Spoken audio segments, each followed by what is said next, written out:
कई बार हम एक दो बार असफल होने के बाद हमारी संकल्प टूटने लगती है और लगता है अब हमसे कुछ नहीं हो पाएगा, जिसके कारण हम डिप्रेशन में चले जाते हैं या कुछ अच्छा करने का प्रयास करना छोड़ देते हैं।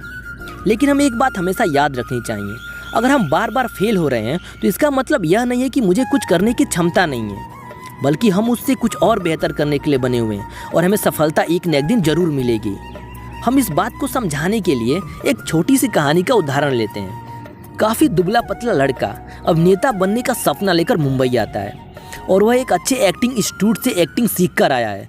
मुंबई आने के बाद उसका संघर्ष शुरू होता है। वह कई फिल्म डायरेक्टर के पास जाता है काम मांगने, लेकिन हर बार उसे कुछ ना कुछ कह के रिजेक्ट कर दिया जाता है, कभी उसके शरीर के दुबलेपन के कारण तो कभी उसकी आवाज़ के कारण। इस तरह से वो मुंबई में रहते हुए भी फिल्मों में काम ना मिलने के कारण काफ़ी परेशान हो जाता है और एक दिन उसे पता चला कि ऑल इंडिया रेडियो पर एक रेडियो जॉकी की वैकेंसी है। यह जानकर अब वो खुश हुआ और उस जॉब के लिए इंटरव्यू देने गया। लेकिन जब उसका इंटरव्यू पूरा हुआ तो उसे यह कहकर रिजेक्ट कर दिया गया कि उसका आवाज़ बहुत ही ख़राब है और तुम इस क्षेत्र में कभी सफल नहीं हो सकते हो। और उन्होंने यहाँ तक सलाह दे दी कि तुम कोई दूसरी जॉब ढूंढ लो, यह क्षेत्र तुम्हारे लिए नहीं है। यह सुनकर वो लड़का काफ़ी उदास हुआ, लेकिन हिम्मत नहीं हारी और वो लगातार कोशिश करते रहा।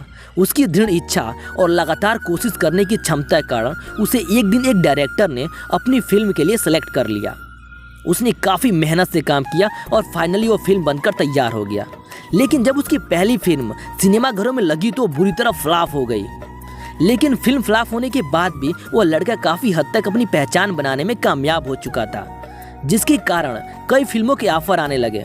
फिल्मों के ऑफर आने के कारण वह लगातार फिल्में बनाते रहे, लेकिन एक के बाद एक उसकी हर फिल्म फ्लॉप हो रही थी, जिसके कारण इंडस्ट्री में प्रोड्यूसर उससे अपना हाथ खींच रहे थे। उनके साथ फिल्म में कोई काम करना नहीं चाहता था। उस लड़के की लगातार 9 फिल्में फ्लॉप हुई, लेकिन फिर भी वो लड़का हार नहीं माना और लगातार प्रयास करते रहा। उनकी 10वीं फिल्म सुपर डुपर हिट हो गई। उसके बाद उनके पास फिल्मों के भरमार हो गई। फिर उन्हें पीछे मुड़कर नहीं देखा, एक के बाद एक सुपर डुपर हिट फिल्में देने लगे और उनकी फिल्म के सफलता के कारण उनकी दमदार एक्टिंग के साथ उनकी दमदार आवाज़ को माना जाने लगा। जब उस लड़के को ऑल इंडिया रेडियो ने उसकी आवाज़ के कारण रिजेक्ट किया था, वो लड़का कोई और नहीं बल्कि बॉलीवुड के फेमस एक्टर अमिताभ बच्चन जी थे। आज उन्हें कौन नहीं जानता, उनकी आवाज़ को कौन नहीं पहचानता। उन्होंने बहुत सारे फिल्मों में सिर्फ अपनी आवाज़ दी है।